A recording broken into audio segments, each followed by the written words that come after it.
xukuumadda waxaan ku leenahay sharciga ku noqo dhalinyarada degdeg loo sii daayo gobolkan awdalna haddaad barasharkan ka dayn weydaan wuu qarxi doonaa kan cid baale ilaahay dad buu ku beeray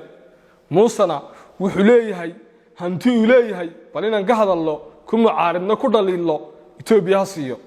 laakiin waxaan sheegayaa dhulkan muuse oo adigu milihid rag bay awooyaasho difaacayeen ilaa 1500 waqtigii Axmed Guray haldoorkii gobolka dhalinyaradii gobolka aqooyahankii gobolkii way iska hinjiroodeen markii lagu dhibay inay cabiraan fikirkooga oo waliba si madax banaan oo cabiraan Facebookada ku soo qoraan guryahooga loogu daatay waa la xidhxidhay waa la jirdilay gobolkiina way iska tageen gudoomiyaha garabka dhalinyarada xisbiga mucaaridka wadaniga gobolka Awdal Fadxudiin Maxamed Cabdi ayaa waxa uu maanta markii ugu horeysay ka hadlay dhalinyaro kala duwan oo lagu xidhxidhay qaar ka mid ah saldhigyada magaalooyinka Boorama, Gebile iyo Baki iyo sidoo kale heshiiskii badda ay dhawaan wada gaadheen Somaliland iyo Itoobiya wuxuuna gudoomiyuhu fariimo kala duwan u diray xukuumadda madaxweyne Muuse Biixi Cabdi oo ku dhaliilay inay xorriyadii ka qaaday dhalinyaro tiro badan oo reer Boorama ah wuxuuna ugu baaqay in si degdeg ah xorriyadooda loogu soo celiyo dhalinyaradaasi maanta shirkaygan jirayd wuxuu daaray yahay laba qodob waa xariga dhalinyarada ee soo noqday ee gobolka Awdal qodobka kalena waxa weeye heshiis oo ay Muuse Biixi uu la galay dawladda Itoobiya haddaan ugu horeeyo qodobka dhalinyarada gobolka Awdal waxa ku soo noqday xarig baan xaga jugleen iyo caburin lagu hayo mar walba haddaynu tusaale ka soo qaadano waxa jiray dhammaadkii sanadkii 2023 iyo bilowga 2024 isku soo bax ballaaran oo silmiya oo aan cidina ka shaqeyn oo bulshada reer Awdal iyo reer Boorama ay ugu soo baxeen si iskooda isku soo baxaas oo laga soo horjeeday heshiis weerkii Muuse Biixi oo Itoobiya la soo galay mudaharaadkaas wuxuu ahaa ama isku soo baxaas wuxuu ahaa isku soo bax silmiya qof kastaana oo cabiray halka uu ka taagan yahay heshiiska Muuse Biixi oo Itoobiya la soo galay wuxuu dhacay si nabadoon wuxuu dhacay si xasilan laakiin taa bedelkeeda waxa la xirxiray dhalinyaro haldoora dekarkii gobolka hooyooyin iyo gabdho aana waxa galabsadeen jirin oo si nabadoon wadada isugu soo baxay qaraarka ka dhan inay diidan yihiin in badooda la bixiyo way xidhan yihiin ilaa ku dhawaad 20 cisho wali cid wax iska weydiisay ma jirto xukuumaduna waxba iskama weydiin cadaadiska iyo caga jugleentana iyada wada magaalada Boorama way iska banaan yihiin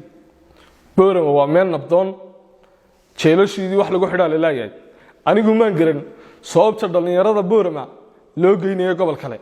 tusaale ahaan haddii la soo qabto dhalinyar waliba hablo badan markaaba habeen madow Gebile baa la geeyaa sababta Gebile loogu xidhayana anagu maanaan garan waxa leenahay dhalinyarada xataa iyagoo dambi cagaha kula jira haddii la arko noogu xidha gobolkeega noogu xidha meelaha lagu soo buuqan karo ee loo iman karo xarigani maaha kii ugu horeeyay ee dhaca hanjabaada iyo hantadaada gobolka dhalinyaradeeda lagu hayaa waxay soo bilaabantay inta xukuumadda Muuse Biixi joogtaba marka beeraha dibida xaraashka lagu qoday waxay yiraahdaan marka loo dhiibay qof aan wadi karin dibidaas waxay yiraahdaan ku baa ku biyay tiibu Muuse Biixina daba socdaayo dalkii qalinku la rogay wala meeraystay waxa weeyaan di xaraash maaha waxaan oran karnaa xaraash maaha annagu waxa loo doortay Muuse xilka lagu dhiibtay inuu isku hayo dadka iyo dalka imigana dalkii iyo dadkiina uu kala dhaqaajiyay gobolada dhan baa loo dhiibay goboladiina imiga waxaynu haynaa shan baynu haynaa haddii sidan gobolka laga dayn waayana dee afar baa isku soo hari doona afartaa isku soo harayaana dee natiijada ka dhalan doonta iyo cawaaqibnimada ka dhalan doonta isagaa madaxa ku qaadan doona Muuse Biixi haldoorkii gobolka dhalinyaradii gobolka aqooyahankii gobolkii way iska hinjiroodeen markii lagu dhibay inay cabiraan fikirkooga oo waliba si madax banaan oo cabiraan Facebookada ku soo qoraan guryahooga loogu daatay waa la xidhxidhay waa la jirdilay gobolkiina way iska tageen haddii aad doonaysaan in dhalinyarada dee ay idinka wada tagaan dhici mayso taasi waxay inaan cashar fiican ka baranno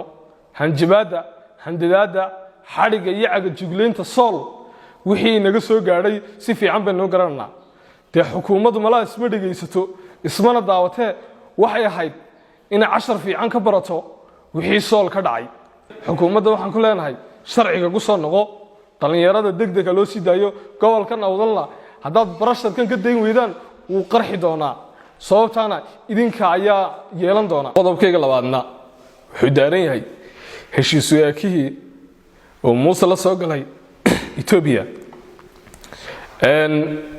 haddii aan in yar ka idhaahdo aragtidayda heshiiskaasi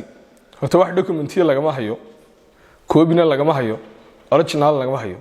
muuse keliya wuu soo saxeexay wuu soo noqday haddaan nahay annagu xisbiga wadani waxaan ka taagannahay aqooyahanka awdal waxgaradka awdal shuuqda awdal halkay ka taagan yihiin sidoo kale gaar ahaan gobolka awdal iyo Ethiopia waxay leeyihiin cadaawad gaara 1983 diyaarad xabashiya oo Ethiopia ka timiday ayaa boorama rashaysay waxay leeysay mudan waxay leeysay dhalinyar waxay leeysay ciyaal yar oo iskool ku jira